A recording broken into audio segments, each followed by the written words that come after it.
মুরগির মাংস বানাবো। তার জন্য আমি কড়াইতে সর্ষের তেল দিয়েছি। আর এখানে দেখো আমি আলু কেটে রেখেছি, আলুটা একটু ভেজে নেব।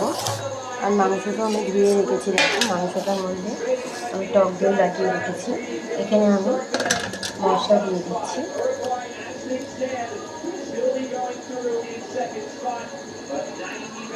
আদা রসুন কাঁচা লঙ্কা সব আমি বেটে রেখেছি। আমি ভালো করে এটা মাখিয়ে নিচ্ছি। যতক্ষণ আলুটা ভাজা হয় ততক্ষণ একটু মাখানো থাকবে। আদা রসুন টসুনগুলো দেখো আমি এর মধ্যে একটু গুঁড়ো মশলা অ্যাড করবো। মাংসের মধ্যে দেখো আমি নুন দিয়ে দিচ্ছি। আর নুন দেবো না, এতে আমি নুন দিয়ে দিয়েছি একবারে। একটু ধনে গুঁড়ো নিয়েছি, দেখো আমি দিয়ে দিচ্ছি। এইবার নেবো একটু হলুদের গুঁড়ো, হলুদের গুঁড়ো দিয়ে দিলাম। একটু লাল লঙ্কার গুঁড়ো দেবো। ভালো করে মাখিয়ে নিচ্ছি। দেখো মাখিয়ে আমি 10 মিনিটের মতন ঢাকা দিয়ে রাখবো। ততক্ষণ আমার আলুটা ভাজা হয়ে যাবে 10 মিনিটে। তারপরে আমি মাংসটা দেবো।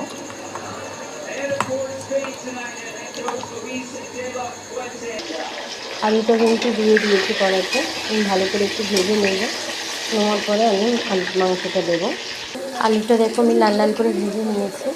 এবার আমি মাংসটা দিয়ে দেবো।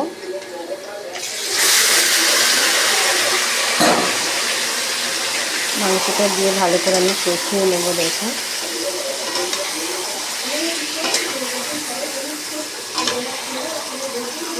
গ্যাসটা আমি কমিয়ে দেবো, দিয়ে ভালো করে ঢাকা দিয়ে কষাবো।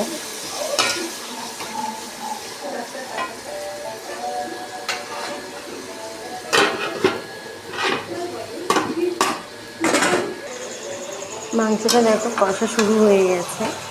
মাংসটার মধ্যে দিয়ে এবার তেল ছাড়ছে। আমি মশলার জলটা দেব মাংসতে।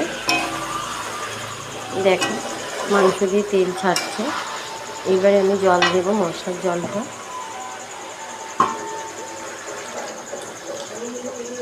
এটা আরেকটু শুকিয়ে গেলে তারপর আমি জল ঢালবো। আর একটু কষাটা হয়ে গেলে আমি জল দেবো তারপরে, একটু যাতে মাংসটা সেদ্ধ হয়ে যায়। মাংসটা দেখো আমার কষাটা অলরেডি হয়ে গেছে। আমি একটু জল দিয়ে দেবো। মাংসের রঙটা এসে গেছে, দেখো তেলও ছাড়তে শুরু করে দিয়েছে। আলুটাও সেদ্ধ হয়ে গেছে। আর একটু মাংসটা সেদ্ধ হওয়ার জন্য আমি সামান্য জল দেবো।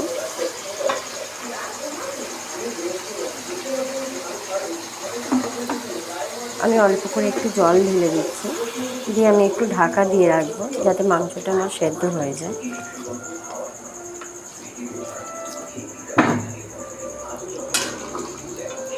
আমি অল্প করেই জল দিয়েছি। দেখো যেহেতু কষা করবো বলেছি, তার জন্য আমি মাংসটা সেদ্ধ হওয়ার মতনই জল দিয়েছি। তরকারিটা দেখো আমার হয়ে গেছে। আমি এবার নামিয়ে নেব। আলুটাও হয়ে গেছে, মাংসটাও হয়ে গেছে। আমি নামিয়ে নিচ্ছি। এই হয়েছে তরকারি মাংস আজকে।